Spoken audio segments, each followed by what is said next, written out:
palabras del patriarca Bartolomé de Constantinopla. Una vez más, le agradezco su valiosa y significativa acción simbólica de venir entre nosotros y hablarnos. Este acto también nos recuerda que en la época de la muerte de nuestro primer rey, en el año 1038, el cristianismo oriental y occidental todavía estaban en unidad. Y esta unidad es la voluntad del mismo Cristo, porque Él rezó porque sus discípulos fueran unidos y así el mundo creyera que el Padre lo había enviado.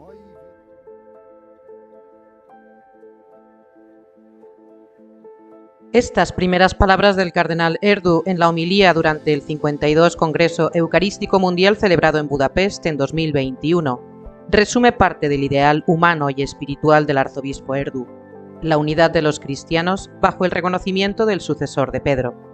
Recalca que aun siendo un país del este de Europa que vivió bajo el yugo de la Unión Soviética, Hungría es marcadamente occidental. Quand on a parlé de l'Europe de l'Est, en utilisant cette expression sur tout le monde communiste européen, ça nous a toujours dérangé. Parce que culturellement, il y avait au sein du monde communiste en Europe déjà deux Europes.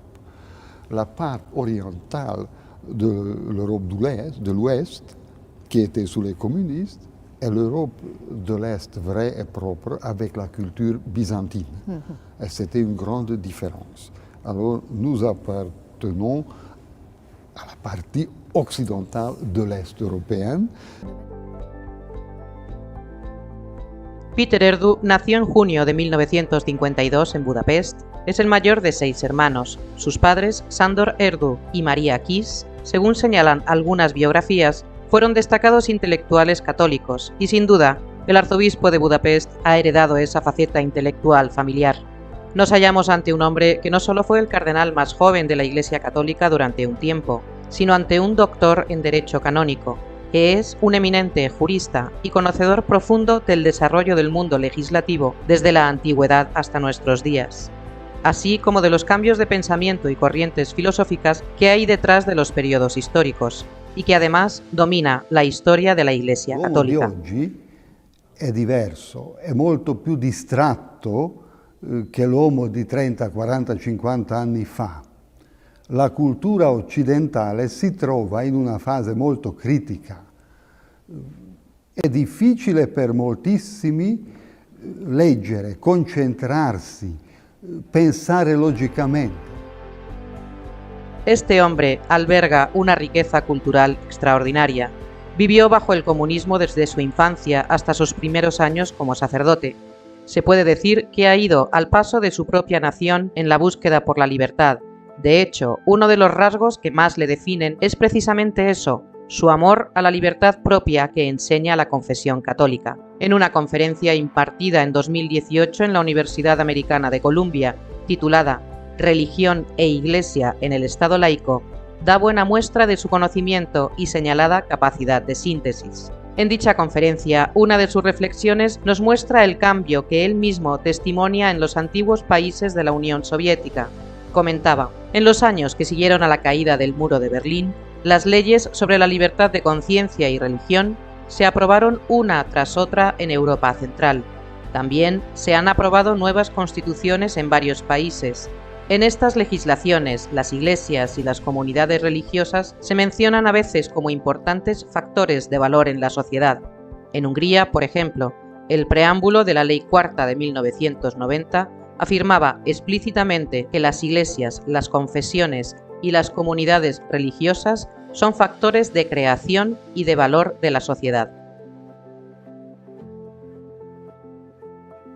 Su itinerario vital es completísimo. Destacamos lo más relevante. Desde el punto de vista humano e intelectual, es ante todo un docente y un maestro. Al igual que otros cardenales, es políglota, dominando italiano, español, inglés, francés, alemán y creemos que también el ruso. Es un prolífico escritor, ha llevado a cabo una potente actividad de literatura científica y jurídica, con cerca de 250 ensayos y 25 libros en el campo del derecho canónico y la historia medieval del derecho canónico. Asimismo, ha publicado varios libros sobre cultura y espiritualidad. En cuanto a su recorrido eclesiástico, en el año 1975 es ordenado sacerdote. Entre 1977 y 1980, 3 años de estudios en Roma, obteniendo el doctorado en Derecho Canónico. Desde 1980, casi 20 años como profesor de Derecho Canónico e Historia de la Iglesia en el seminario y universidades húngaras e internacionales. Asimismo, desempeñó el cargo de rector de la Universidad Católica Péter Pázmány, donde bajo su mandato inauguró la Facultad de Teología. A los 47 años recibe la ordenación episcopal. En el año 2002 se le nombra arzobispo de Esztergom, Budapest. Un año después, en 2003, Juan Pablo II lo eleva a cardenal en el consistorio de octubre y, por tanto, el cardenal Erdu ha participado en los 2 últimos cónclaves junto a los aún cardenales electores Filip Barbarim, Josip Bozanic, Peter Turkson, Vinko Pulchik, Krzysztof Schönborn, Policarp Pengo y Mark Ulet. Estos 2 últimos cumplirán 80 años en 2024 y dejarán de ser electores. Ha recibido 3 distinciones como doctor honoris causa en Polonia, Alemania y España.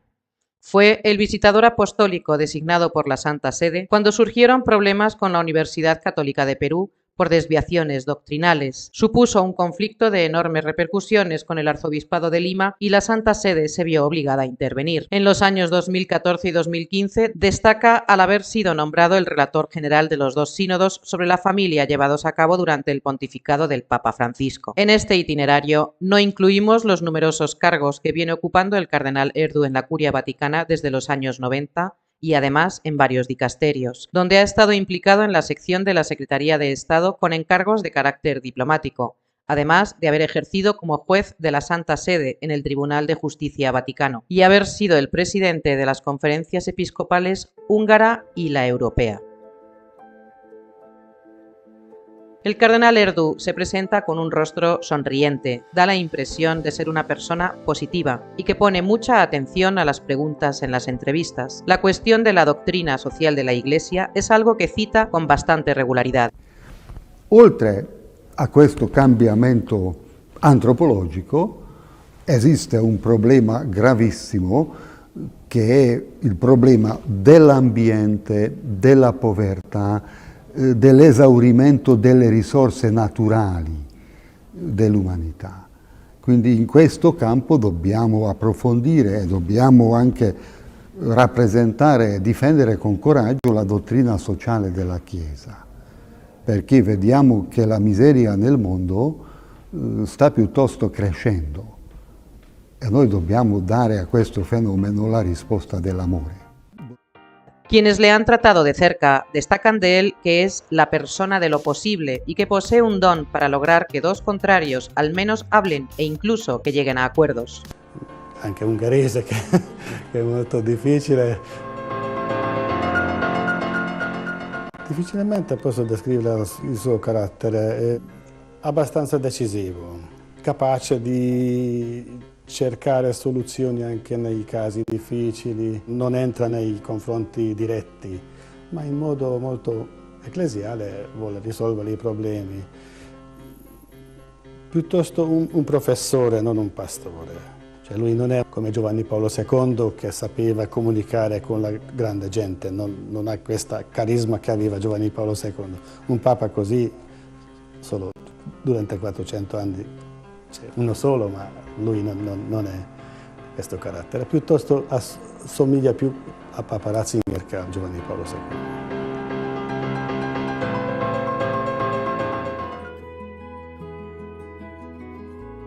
Podemos afirmar que es el cardenal de la armonía. Es imposible entender al cardenal Erdu sin asomarse a su país natal, Hungría.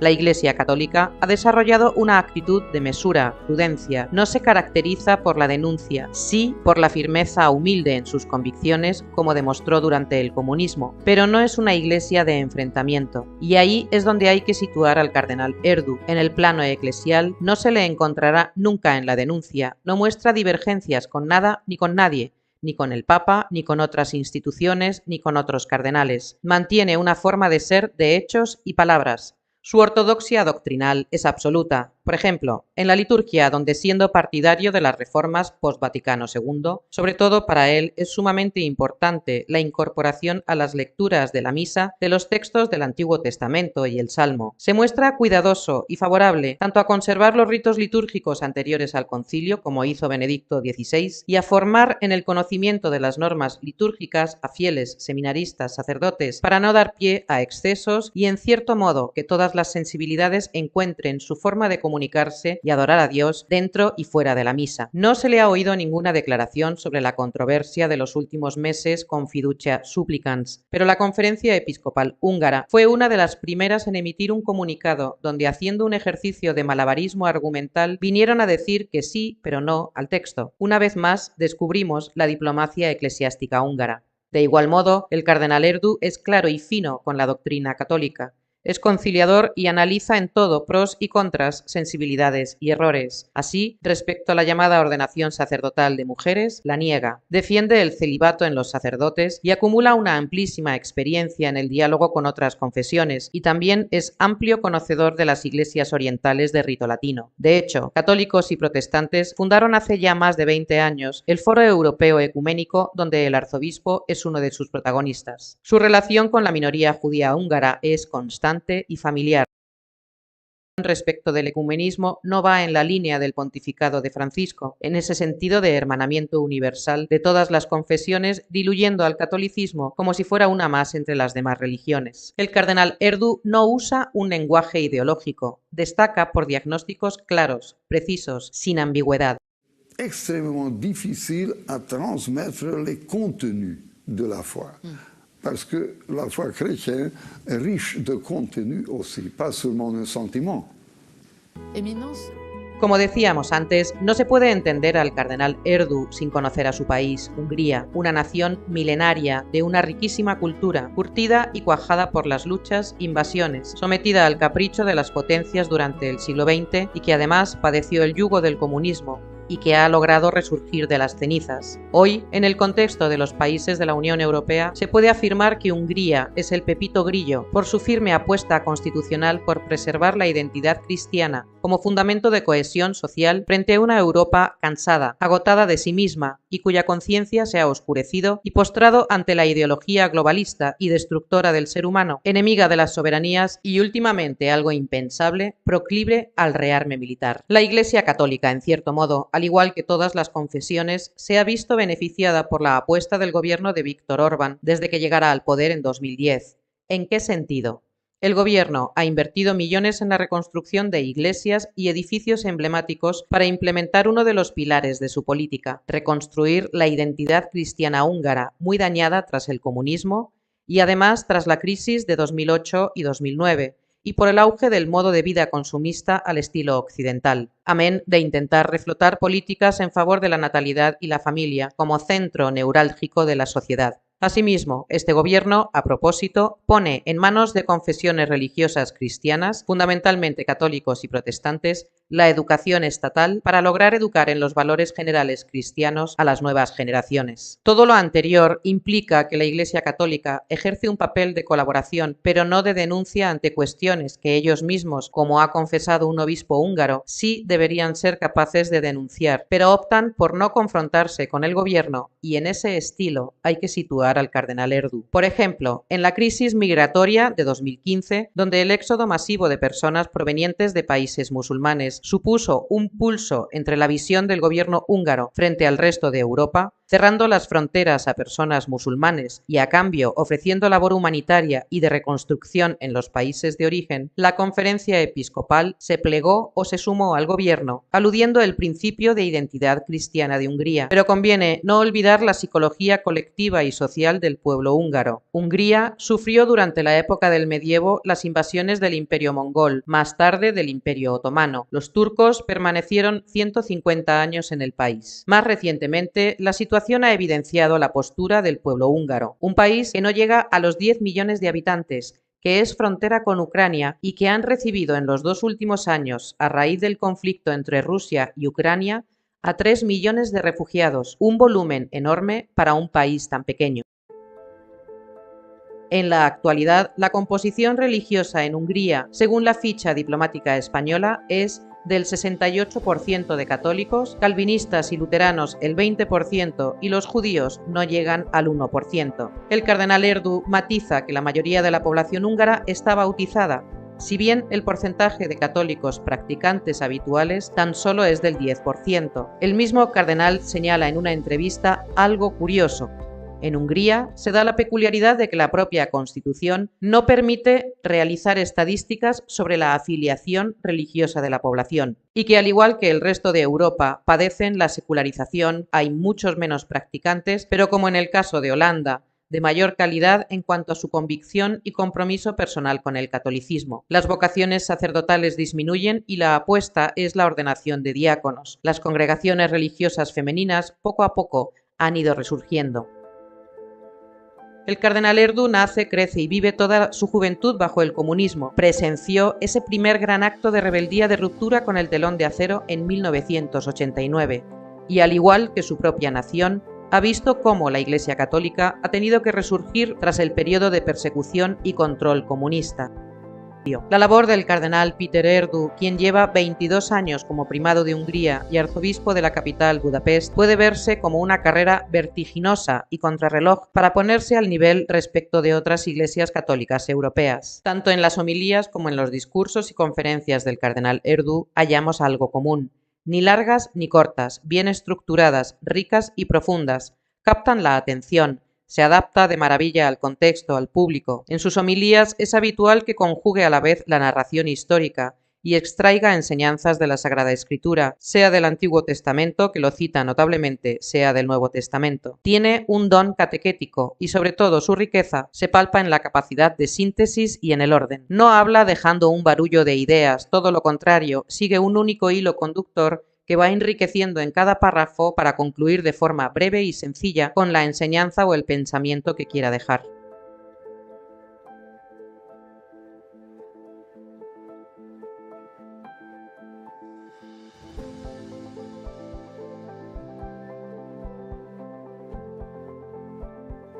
Vemos en él que tiene un sentido práctico también en la vivencia de la espiritualidad. Necesitamos que Jesús comience a reinar en nuestros corazones ahora. Necesitamos pedirle una y otra vez que nos demos cuenta de las situaciones en las que nos habla, en las que espera algo de nosotros. ¿Cómo podemos sumergirnos en su silencio una y otra vez? ¿Cómo podemos aprender su punto de vista una y otra vez? Pues si nos tomamos el tiempo, no por mucho tiempo, pero con regularidad, porque el hombre es tal que se olvida de las cosas, se dispersa, está abrumado por las tareas. Pero si pensamos en las situaciones del día por la mañana, ¿a quién podemos encontrar? ¿A quién podemos ayudar hoy? Si hacemos un examen de conciencia por la noche. ¿Cómo ha ido este día? ¿He podido vivir realmente según la intención de Jesús? Luego, encontrándonos con Jesús, una y otra vez nos corregimos constantemente. El cardenal Erdu es un hombre de la Iglesia, por la Iglesia y para la Iglesia Católica, uno de esos 8 hombres que vivirán su tercer cónclave, con una enorme experiencia pastoral y que sin duda es consciente de los graves problemas internos de la Iglesia Católica y del momento histórico que atraviesa la humanidad. Porque solo Dios sabe quién entra como cardenal y quién debería salir elegido como el 267 Papa de la Iglesia Católica para liderar parte del siglo XXI.